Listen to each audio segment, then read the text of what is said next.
Good evening, folks. It's Diamond with the Oppenheimer Ranch Project, Magnetic Reversal News, and Shinrin Yoku, bringing you a grand solar minimum update Wednesday, August 18th, 10 p.m. Mountain Time, 2021. Fall-like Arctic front to grip much of the North America. Hello! Snow forecast for Montana, Wyoming, and Utah, even Colorado.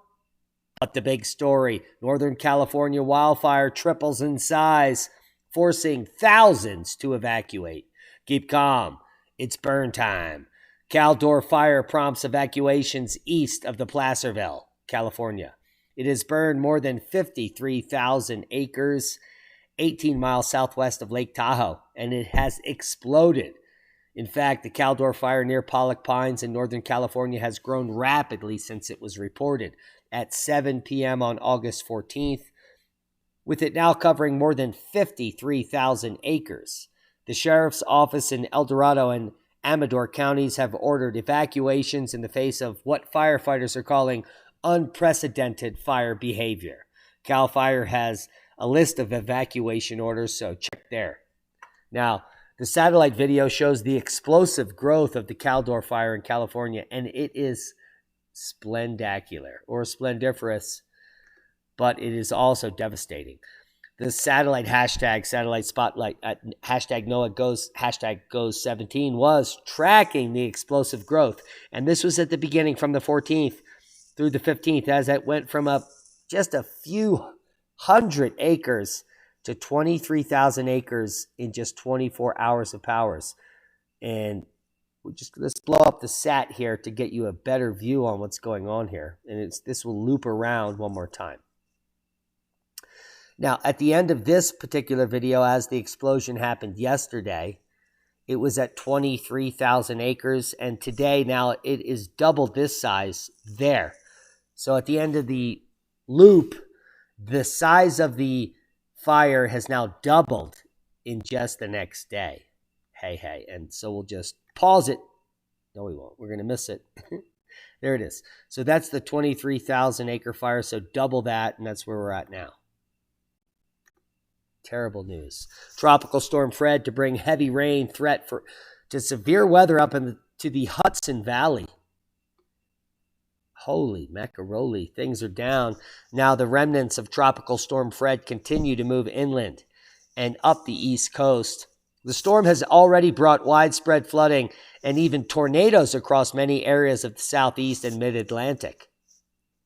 Now, as the storm continues its northward journey, should we brace for flooding rains here in the Hudson Valley and the Catskills? Well, of course, Hudson Valley Weather says there is indeed the potential for localized flooding and severe thunderstorms as the storm moves through. Who knew?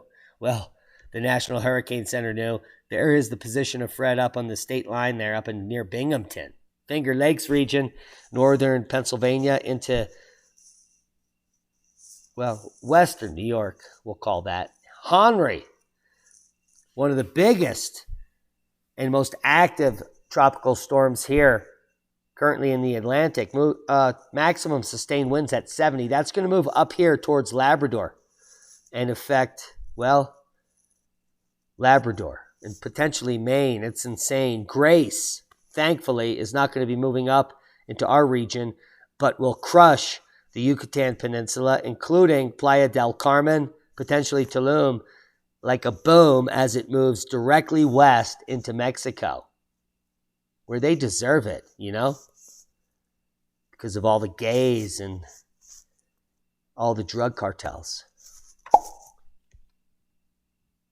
But I digress. Severe weather outlook Thursday and Friday.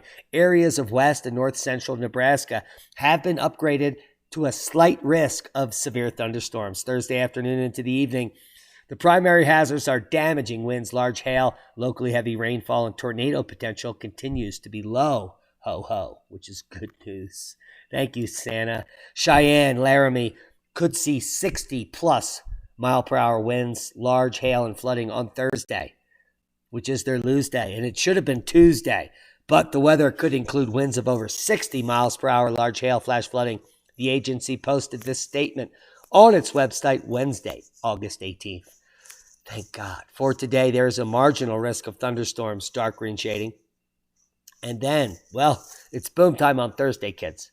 So if you're in that region, take heed. Now, weather extremes pose an extreme difficulty for Niagara farmers. It's just not the falls. It's just not those Canadian migrants moving across the border. It's the rain, and it's insane. It comes in deluges, and then it ends, just like here. And it's not good for crops, folks. But we warned you about this 5 years ago. Now, fall-like Arctic front to grip most of the North America. I sound Chinese, like I'm translating it on a product. Anyway, snow forecast for Montana, Wyoming, and Utah. I was going to pull up these GFS models myself, but what we're looking at is the temperature anomaly, and the only warm spot here is up here in Canada. The rest is well below normal, and that means, well, snow in summer, and that's a bummer. But it's not much. It's high elevation, 12,000, 13,000 feet or higher in Montana, in Wyoming, in Utah, and even in, well, Steamboat Springs. Ding-dings. And it looks to be more than just a dusting. It's 3 to 6 inches in many regions. And, well, those are future models. Heavy rain from Fred. Western monsoon conditions continue. The remnants of Fred will bring heavy rainfall, significant flash flooding, gusty winds, and severe weather to the northeast. Monsoonal moisture will remain in place across the west, resulting in the threat of flash flooding today. We didn't get... Shit. See how we're not in the green? Oh, dear. Well, we're praying for rain. Unseasonal snow blankets, Kashmir. South Africa's food prices soar due to extreme freeze and European crop woes. Rare low-level snow hits Tasmania as well. And we're just getting started. Who farted?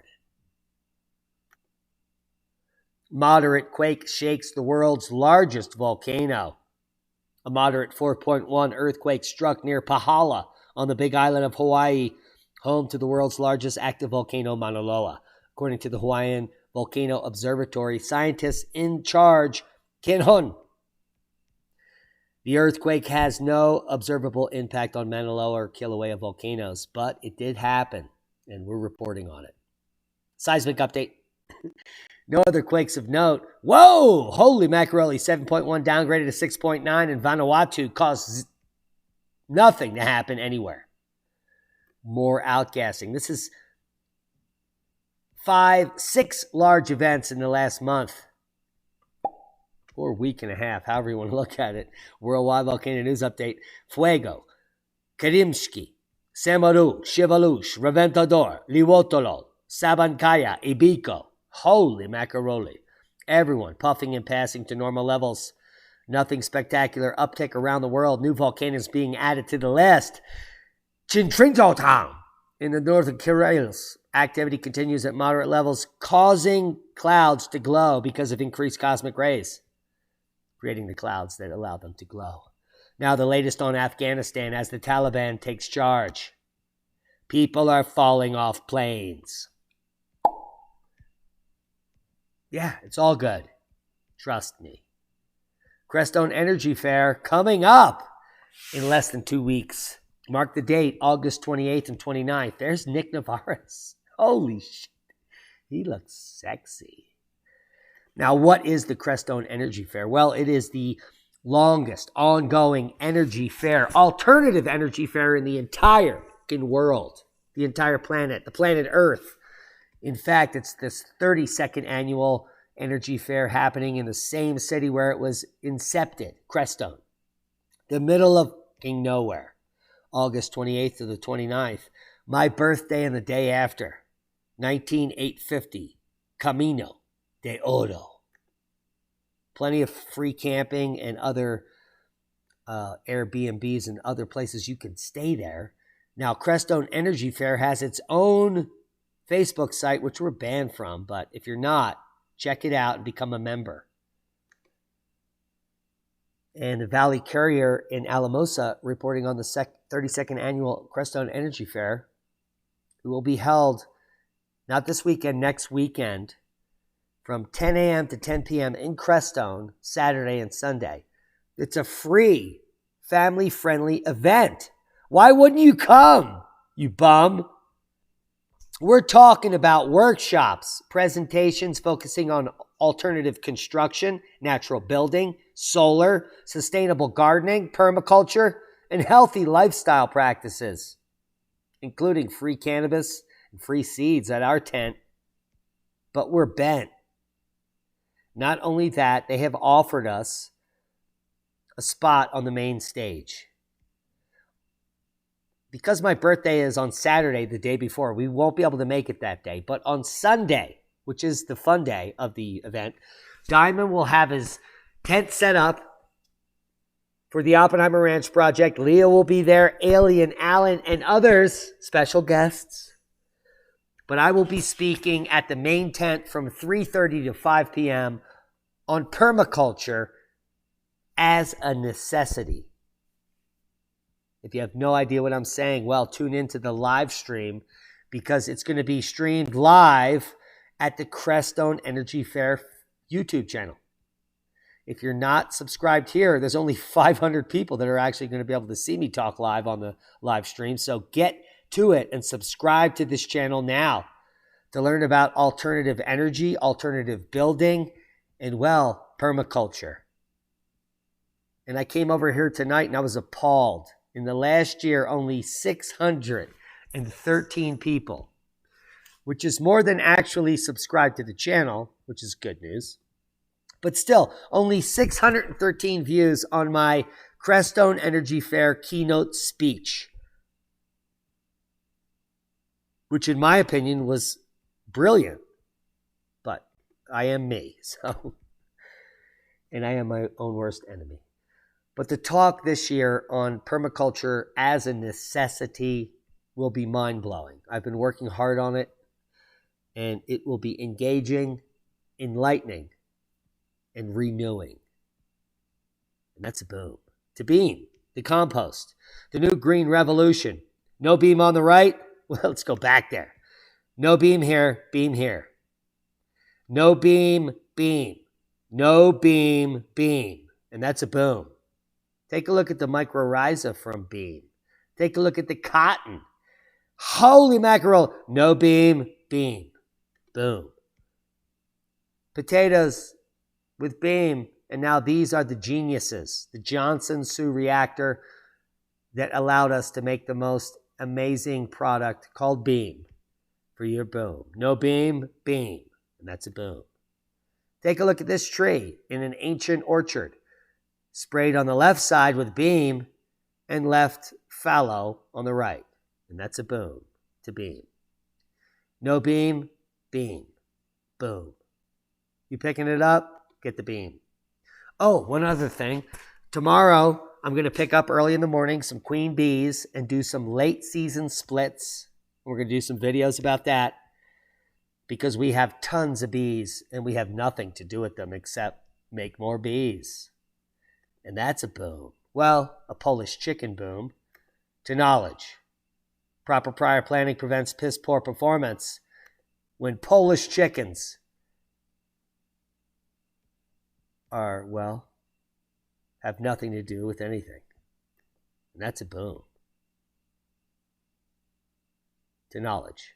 Click on one of the other boxes to gain more of it. Subscribe to the channel if you haven't. Share this with like-minded people. Become a hero. Become a Patreon.